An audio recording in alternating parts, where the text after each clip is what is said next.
Et le heavy metal québécois va célébrer ses 20 ans déjà ce week-end. Ben oui, et c'est toujours aussi bruyant. Il y aura différents concerts pour souligner l'événement, mais on se rend compte en soulignant cet anniversaire que la scène du métal à Montréal et au Québec ne s'est jamais aussi bien portée. C'est Louis-Philippe Ouimet qui a constaté ça.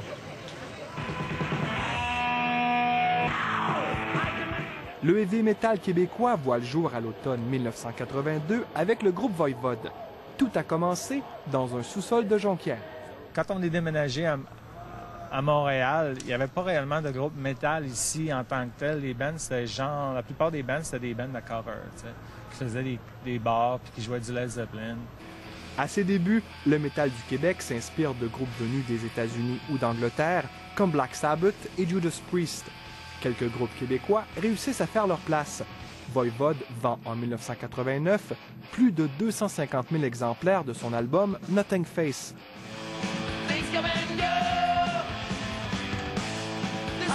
Le monde en Europe pensait qu'on venait de la Pologne ou de l'Allemagne. Le monde aux États-Unis, la même affaire. Ils ne pensaient jamais qu'on venait du Québec. Il y avait beaucoup de curiosité de la part des États-Unis pour la scène montréalaise. Après les belles années de Voivode, de Dead Brain Cells et de Damnation, le métal québécois changera dans les années 90 grâce aux groupes Anonymous, Gorguts et Oblivion. C'était une musique plus lourde, plus rapide, avec un vocal plus guttural, vraiment accru. Puis ça parlait surtout des choses, soit en série, films d'horreur. Ça avait un côté bien sanglant.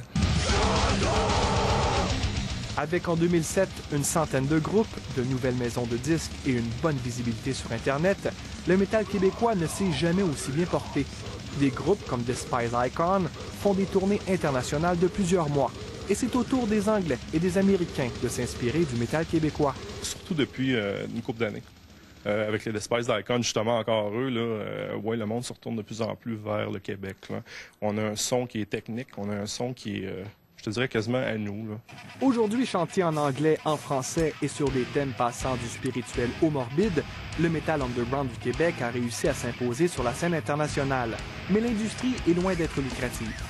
Le fameux cliché là, de Guns N' Roses, de Sex and Drugs and Rock and Roll, le tour bus avec les groupies et puis les vols nolisés là, dans le métal, oublie ça. Là. Dans le métal, c'est la minivan, on enlève des bancs en arrière pour installer les instruments.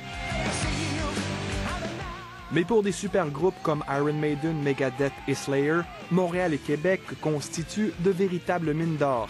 Les amateurs de métal sont nombreux et les billets se vendent rapidement. L'engouement est tel que certaines légendes effectuent des retours souvent à guichet fermé. Louis-Philippe Ouimet, Radio-Canada, Montréal.